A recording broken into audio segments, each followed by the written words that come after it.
Greet you all in the name of Lord Jesus Christ. I am so happy to be meeting you all today through this Be Encouraged by God's Word series. நீங்கள் note பண்ணியிருக்கீங்களா, நீங்கள் ஒரு video இப்போலாம் reels R YouTube videos ஏதாவது பார்க்கும்போது ஒரு 2 minutes மேலே நம்மளோட ஃபோக்கஸில் இருக்கவே இருக்காது. பார்த்துக்கிட்டே இருப்பீங்க, டக்குன்னு ஒன்று ஸ்கிப் பண்ணிடுவீங்க. டோட்டலாக அந்த வீடியோலேருந்து ஸ்கிப் பண்ணிடுவீங்க ஒரு 5 செகண்ட் 10 செகண்ட்லேயே, இல்லைனா அட்லீஸ்ட் ஒரு 1 minute பெரிய வீடியோ வருதா. அப்படி இல்லைன்னா ஒன்று ஃபாஸ்ட் ஃபார்வர்ட் பண்ணி பார்த்துக்கிட்டே இருப்பீங்க. கரெக்டாக ரீசெண்டாக நான் ஒரு விஷயத்த நோட் பண்ணேன். என்னென்னா, நான் வீடியோஸில் இப்படி தான் யூஸ்வலாக எனக்கு ஃபோக்கஸ் இருக்காது. ரீசெண்டாக நான் என்ன நோட் பண்ணேன்னா, பைபிள் வாசிச்சுக்கிட்டே இருக்கும்போது 5th verse படிக்கிறேன்னா டக்குன்னு அப்படியே 10th verse படிக்க ஆரம்பிச்சிட்டேன். ஸோ அதையே நான் பைபிளையும் ஃபாலோ பண்ண ஆரம்பிச்சிட்டேன், விச் இஸ் வெரி பேட். இந்த ரீல்ஸ் வந்ததுலேருந்து நம்மளோட ஃபோக்கஸ் ரொம்ப குறுகிடுச்சுங்க. ஒரு விஷயத்த நம்மளால் ஒரு 2 minutes or 2 minutes 5 minutes மேலே நம்மளால் கூர்ந்து கவனிக்க முடியறதில்ல. ரைட்? ஆம் ஐ ரைட்? யாரெல்லாம் இந்த கேட்டகரியில் இருக்கீங்க? நான் இருக்கேங்க. ஸோ நான் நேற்று தான் ஆவியான தேவன் எனக்கு உணர்த்துறாரு, நான் பைபிள்லையும் அப்படி தான் பண்ணியிருக்கேன் அப்படின்றத. படிச்சுக்கிட்டே இருக்கேன், என்ன பண்ணிட்டேன், 5th verse படிக்கிறேன், அப்புறம் 6 7 அப்படியே ஸ்கிப் பண்ணி 10th போகிறேன், இல்லைனா அடுத்த chapter blah blah blah blah blah அப்படியே படிச்சுட்டு அந்த மாதிரி பண்ணுறேன். So that is not really good. கரெக்டாக இதே நம்மளுக்கு பிடிச்ச வீடியோவாக இருந்தால் பண்ணுவோம். இதே 1 hour 2 hours இருந்தாலும் பொறுமையாக உட்காந்து பார்ப்போம். ரைட்? அதே தான் பைபிளில் கூட இதே ஒரு சாப்டர் ஃபுல்லாக வாக்குதத்தங்களாக இருந்ததுன்னா நம்ம பொறுமையாக உட்காந்து 200 வசனங்கள் இருந்தாலும் உட்காந்து நம்ம அதில் படிப்போம் இல்லை. ஸோ இன்னைக்கு நம்ம we are going to talk about on this topic தான், do not skip the word of God. தேவனோட வார்த்தையை நம்ம அலட்சியம் பண்ணக்கூடாது, நம்ம நெக்லெக்ட் பண்ணக்கூடாது, நம்ம ஸ்கிப் பண்ணக்கூடாது. மெயினாக வீடியோஸ் ஸ்கிப் பண்ணுறது மாதிரி நம்ம தேவனோட வார்த்தையை ஸ்கிப் பண்ணக்கூடாது. இன்றைக்கு நான் சொன்ன இந்த 2-3 கேட்டகரியில் நீங்கள் இருந்தீங்கன்னா, நானும் இருக்கேன், நீங்கள் இருந்தீங்கன்னா இன்றைக்கி ஒரு விஷயம் நம்ம எல்லாருமே தேவன் இடத்துல நம்ம என்ன பண்ண போகிறோம், நம்ம கேட்க போகிறோம். ஏசப்பா சாரி, இது வரைக்கும் நான் உங்களோட வார்த்தையை நெக்லெக்ட் பண்ணிட்டேன், இனிமேல் நான் நெக்லெக்ட் பண்ணக்கூடாது அப்படின்றத. ஓகே, ஸோ ஃபோக்கஸ் ரொம்ப முக்கியம். ஃபர்ஸ்ட் பாயிண்ட், நம்ம என்ன பண்ண போகிறோம், நம்ம தேவன்கிட்ட ஜெபிக்க போகிறது, ஏசப்பா உங்களோட வார்த்தையை நான் நெக்லெக்ட் பண்ணாமல் இருக்கணும். செகண்டு, எனக்கு உங்களோட வார்த்தையை ஃபோக்கஸ் பண்ணுற கிருபையை தாங்க அப்படின்னு கேட்க போகிறோம். சரி, நெக்ஸ்ட்டு என்னன்னு பார்த்தீங்கன்னா, நம்ம தேவனோட வார்த்தையை நெக்லெக்ட் பண்ணோன்னா அதுக்கான கான்சிக்வன்சஸ் என்னன்றதை பார்க்க போகிறோம். தேவனோட வார்த்தை எவ்வளோ இம்பார்ட்டன்ட்டுன்றது இங்கே யாருக்கெல்லாம் தெரியும்? இட் இஸ் வெரி இம்பார்ட்டன்ட்ங்க. தேவனோட வார்த்தை தான் எல்லாமே. தேவன் அவரோட வார்த்தையில் தான் நம்மளுக்கு எல்லா காரியத்தையும் நம்மளுக்கு சொல்லியிருக்காரு. தேவனோட வார்த்தையில் ஜீவன் இருக்குது. கரெக்டாக? It is very very important for our day to day life. So தேவனோட வார்த்தையை நம்ம கடைப்பிடிக்கலன்னா, அதை நெக்லெக்ட் பண்ணணும், இல்லை தேவனோட நேரம் செலவழிக்காதப்போ சில கான்சிக்வன்சஸ், சில பேசிக் கான்சிக்வன்சஸ் நான் சொல்ல போகிறேன். ஃபர்ஸ்ட் என்னன்னு பார்த்தீங்கன்னா, our heart remains dry.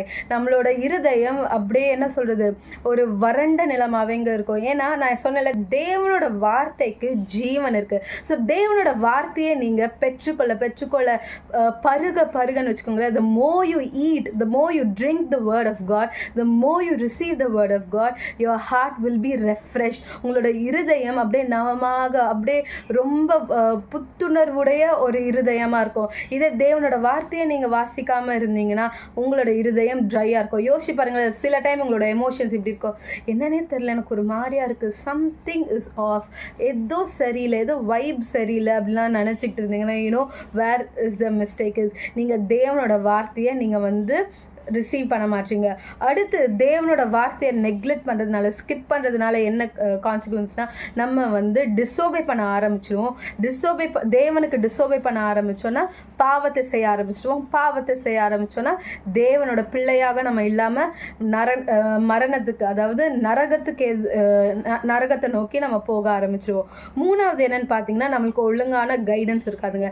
தேவனோட வார்த்தையில் ஒரு விஷயமும் நம்மளுக்காக இருக்குங்க. எப்படி நம்ம வாழணும், எப்படி நம்ம இருக்கணும் அப்படின்ற ஒரு விஷயமும் வரப்போகிறது, நடக்க போகிறது, நடந்து கொண்டு இருக்கிறது, நம்மளோட வாழ்க்கைக்கு தேவையான என்கரேஜ்மெண்ட் இருக்கட்டும், கைடன்ஸாக இருக்கட்டும், எல்லாமே.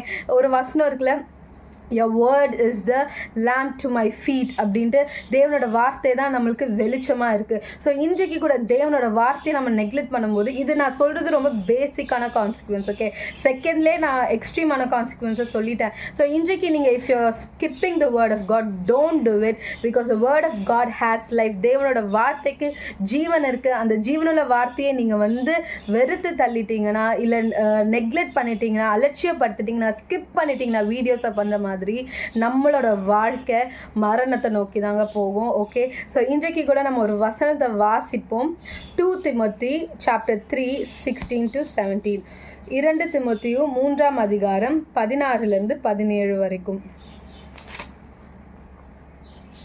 All scripture is given by inspiration of God and is profitable for doctrine, for reproof, for correction, for instruction in righteousness, that the man of God may be complete, thoroughly equipped for every good work.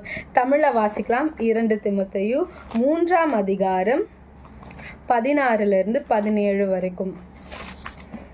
வேத வாக்கியங்கள் எல்லாம் தேவ ஆவியினால் அருளப்பட்டிருக்கிறது. தேவனுடைய மனுஷன்